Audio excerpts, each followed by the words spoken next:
Welcome back to linear algebra.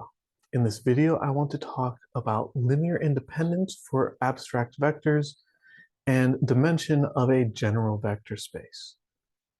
Once again, these are some topics that we've talked about previously. You know that a set is linearly independent if the only linear combination that results in the zero vector is the linear combination where all of the coefficients are zero. You know that a basis for a vector space is a set of linearly independent vectors whose span is that vector space. And you know that the dimension of a vector space is the number of vectors in a basis, and that every basis has to have the same number of vectors. The same thing is true in an abstract vector space, and so it's a nice chance to revisit all of those definitions. Let me get my head out of the way and let's go through it.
Let V be a vector space. Let S be a set of vectors in V.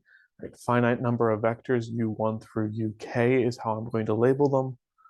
We say that S is linearly independent if and only if the only linear combination C1U1 plus C2U2 down through to CKUK, which is equal to the zero vector, is the one where C1, C2, all the way down through to CK are all the real number zero.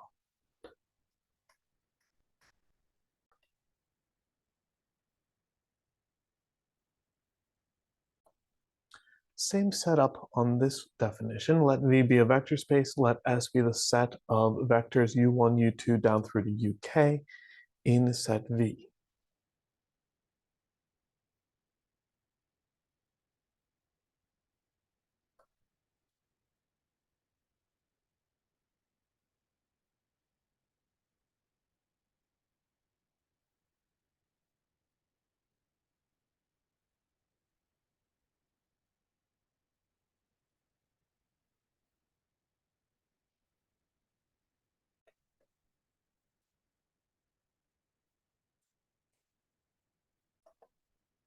And we have a theorem that says that every basis of V has the same number of vectors.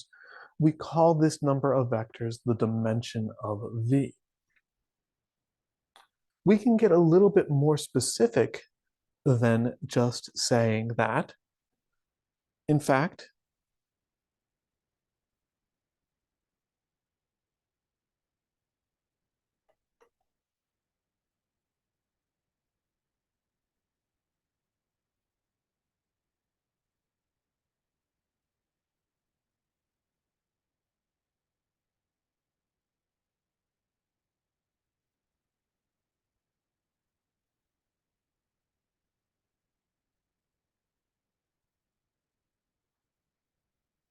any set which has more vectors than the dimension of V cannot be a linearly independent set. And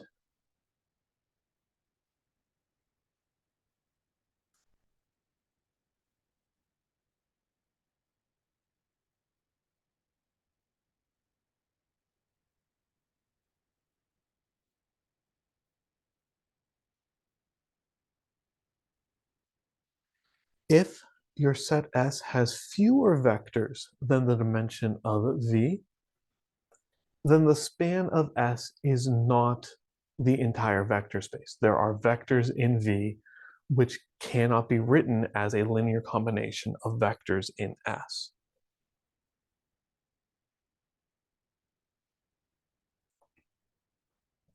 I'm not going to take the time to prove these theorems. The proofs are cumbersome and kind of annoying, and I don't think they're very beneficial, but I hope that it kind of makes sense. If you think about the basis vectors geometrically as coordinate axes, if you don't have enough coordinates, you can't describe exactly where you are going. There are vectors you can't get to. If you have too many coordinates, then you have a redundancy and there are multiple ways to say where you're going, and that's when you don't have linear independence.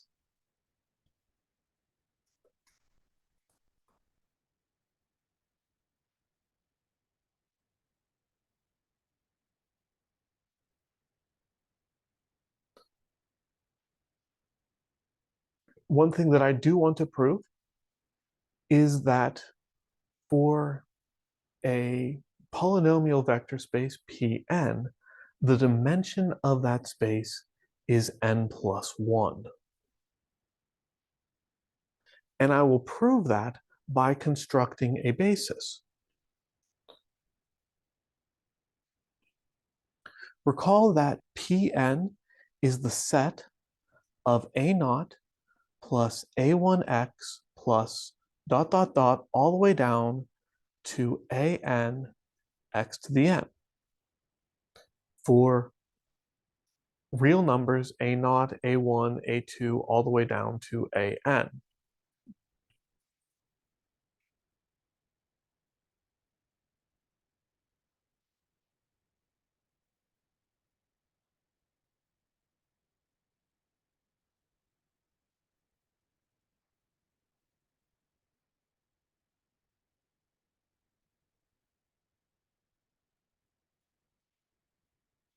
I claim that this is equivalent to the definition that Pn is the span of 1x, x squared, all the way down to xn. Linear combinations of these vectors are some constant a naught times 1 plus some other constant a1 times x, a2 times x squared, all the way down to an xn. Right? I am claiming in this statement that this is the generic expression for a linear combination of these vectors.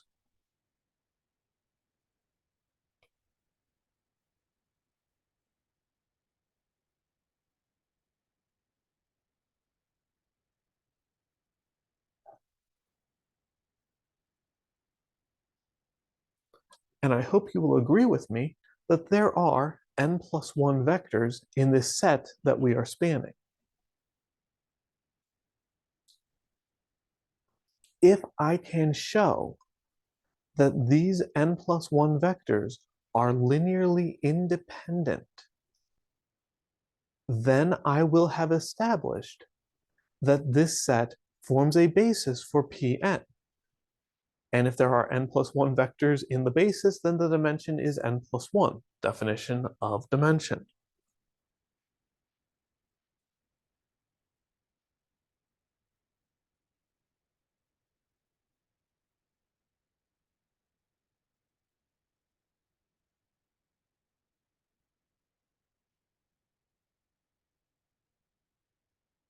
I'll write that down for reference. We want to show that these vectors are linearly independent. In order to do that, we want to consider any linear combination. A naught plus a1x plus all the way down to an x to the n, which is equal to the 0 vector, which is the number 0. From properties of polynomials, two polynomials are equal for every value of x if and only if the corresponding coefficients all are equal.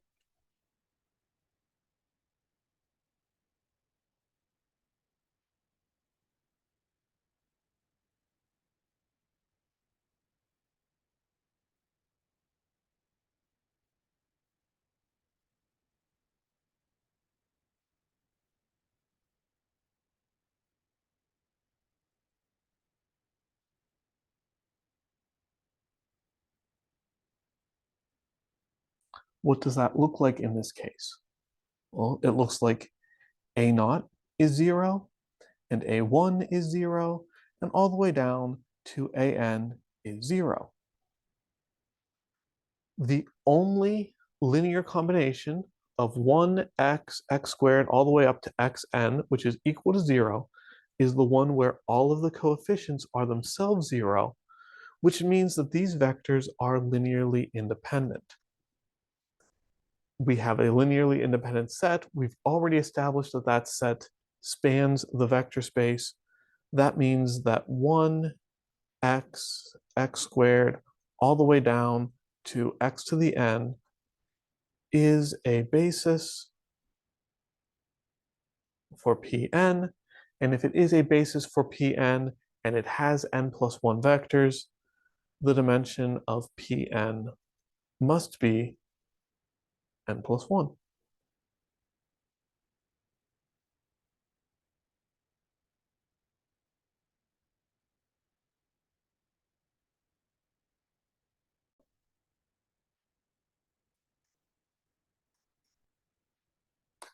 I have two problems in this video that I'd like you to try on your own.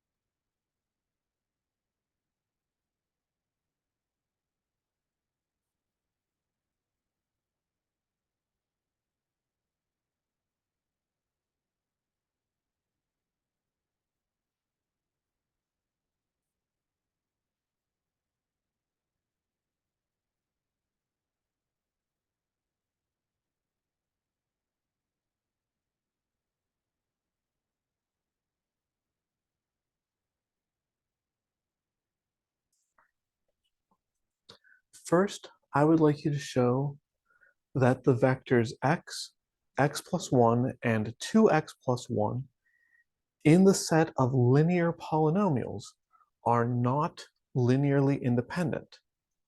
The second thing I would like you to show is that the span of the vectors x, x plus 1, and x squared plus 2 is not equal to P3.